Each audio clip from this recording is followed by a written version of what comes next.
ലക്ഷ്മി അനുമോളും കൂടി ഇരുന്ന് സംസാരിക്കുകയാണ്. അനീഷേട്ടൻ്റെ കാര്യമാണ് പറയുന്നത്.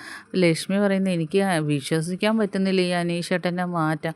ആദ്യം എങ്ങനെയായിരുന്നു, നമുക്കൊരു കാര്യം ചോദിക്കാൻ പറ്റത്തില്ല, ഒന്ന് ചിരിച്ചാൽ പോലും പുള്ളി ചിരിക്കത്തില്ല.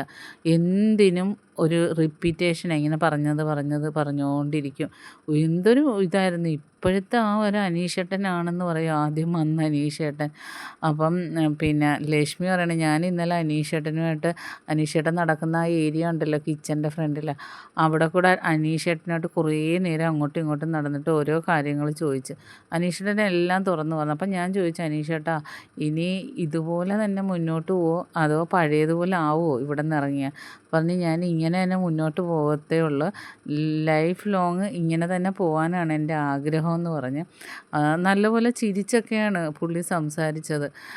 എന്തൊരു മാറ്റമാണ്. അപ്പോൾ അനിമോൾ പറഞ്ഞ്, ആ അനീഷേട്ടന് നല്ല മാറ്റം ഉണ്ടായത്, എനിക്കും അത്ഭുതമുണ്ട് അനീഷേട്ടൻ്റെ മാറ്റത്തിൽ.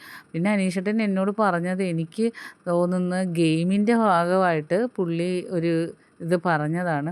എന്തായാലും പുറത്തിറങ്ങിയിട്ട് അത് ക്ലിയർ ചെയ്യണം, അനീഷേട്ടനോട് തന്നെ ചോദിക്കണം. അപ്പോൾ ലക്ഷ്മി വെച്ച്, ഇവിടെ നിന്ന് സംസാരിച്ചിട്ടില്ല, സംസാരിച്ചെല്ലാം ക്ലിയർ ചെയ്തതാണ് അനീഷേട്ടൻ. ഇപ്പോൾ എന്നോട് കറിയൊക്കെ ജസ്റ്റ് ചോദിക്കത്തുള്ളൂ, അല്ലാതൊന്നും സംസാരിക്കത്തൊന്നുമില്ല, അങ്ങനെ ചിരിക്കത്തൊന്നുമില്ല എന്നോട്.